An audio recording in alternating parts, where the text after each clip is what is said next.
আসসালামু আলাইকুম, আশা করি সবাই ভালো আছেন। অর্ডারের কিছু বাচ্চা আজকে ডেলিভারি দিলাম। তো কতগুলো বাচ্চা আজকে ডেলিভারি দিলাম আর কত করে বাচ্চাগুলো বিক্রি করলাম অবশ্যই আপনাদেরকে এই ভিডিওর মাধ্যমে জানাবো। তো এখানে দুইজন ভাইকে দেখতে পাচ্ছেন।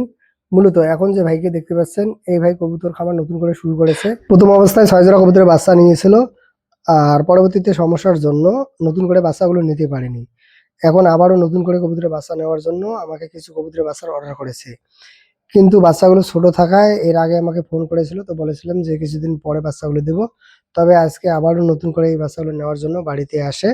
যদিও বাচ্চাগুলো এখনো একটু ছোট, তবে আমি এই ভাইকে বলেছিলাম যখন বাচ্চাগুলো রেডি হবে তখন আমি জানিয়ে দেবো।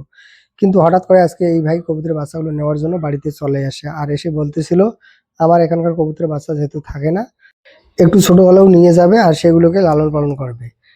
তবে আমি যাকে কথা দেই যে কবুতরের বাচ্চা দেবো, প্রথমে তাকেই দেই। যদিও আমি অনেকবার এই ভাইকে বলেছিলাম বা বোঝানোর চেষ্টা করেছিলাম, কিন্তু এই ভাই কোনো মতে সেটাতে রাজি হয়নি।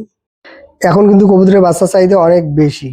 মোটামুটি ২ মাস এই কবুতরের বাচ্চার চাহিদা অনেকটাই বেশি থাকবে। চৈত্র মাস, বৈশাখ মাস প্রায় ৫০০ টাকা পর্যন্ত এক জোড়া কবুতরের বাচ্চার দাম হয়ে থাকে।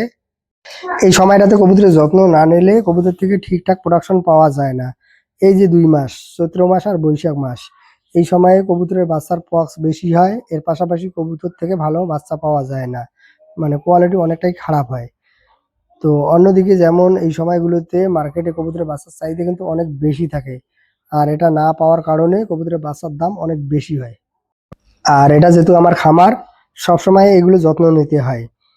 এজন্য আল্লাহর রহমতে আমার এখানকার কবুতরের বাচ্চার কোয়ালিটি সবসময় ভালো হয়ে থাকে। তারপরও আমি মার্কেটে যদি ৫০০ টাকা কবুতরের বাচ্চার দাম থাকে, যদি কেউ অর্ডার করে নর্মাল যে দামটা আছে বা সবসময় যে দামে বিক্রি করে থাকি সেই দামেই মূলত বাচ্চাগুলো দিয়ে থাকি। আমার এখানকার কবুতরের বাচ্চার চাহিদা সবসময় থাকে। তবে যারা খামার করার জন্য কবুতরের বাচ্চা নেয় তাদেরকে প্রথমে কবুতরের বাচ্চাগুলো দেওয়া হয়, আর এটা এই জন্যই দেওয়া হয় যদি কেউ আমার এখানকার কবুতরের বাচ্চা নিয়ে সেখান থেকে সফলতা পায়, তো সেটা হচ্ছে আমার জীবনের সবচেয়ে বড় সফলতা। আর কবুতরে যদি লাভ না থাকতো তাহলে দীর্ঘ ১ বছর আমি যে হাঁস মুরগি কোয়েল পাখিগুলো পালন করেছি সেগুলো থেকে কিন্তু কোনো রকম লাভ পাইনি। উল্টো এগুলো মারা গিয়েছে, কবুতরের টাকা এগুলোকে খাইয়েছি। তারপরও আমি কিন্তু এখানে টিকে আছি শুধুমাত্র আমার এই কবুতরগুলোর জন্য। না হলে কিন্তু আমি নতুন করে আবারও এই হাঁস মুরগির খামারগুলো শুরু করতে পারতাম না। যারা আমার ভিডিওগুলো নিয়মিত দেখে তারা অবশ্যই জানে ১ বছরের বেশি সময় ধরে আমার খামারে হাঁস মুরগির পরিমাণ কিন্তু খুব বেশি ছিল না। আর যতটুকু ছিল তো ততটুকু থেকে কিন্তু আমি সেইরকম একটা ইনকাম করতে পারিনি। বিশেষ করে যদি কোয়েল পাখিগুলোর কথা বলি তাহলে কিন্তু কোয়েল পাখি থেকে কত টাকা যে আমার লস হয়েছে সেটা হয়তো বলে আপনাদেরকে বোঝাতে পারবো না। একবার যদি হাঁস, মুরগি অথবা কোয়েল পাখির খামার বন্ধ হয়ে যায়, সঙ্গে, সঙ্গে এটা কিন্তু চাইলেও শুরু করা যায় না। যেহেতু এটা সিজনাল ব্যবসা, তো এটার জন্য অপেক্ষা করতে হয়। হয়তো ৬ মাস অথবা ১ বছর পর আবারও এটাকে নতুন করে শুরু করতে হয়। তো ৬ মাস অথবা ১ বছর পর যখন এটাকে আমি নতুন করে শুরু করলাম, পরবর্তীতে এখান থেকে সফলতা পাবো কিনা তারও কিন্তু কোনো রকম গ্যারান্টি নেই। আর কবুতরের কথা যদি বলি, কম হোক বেশি হোক সারা বছর কিন্তু একটা ইনকাম পাওয়া যায়।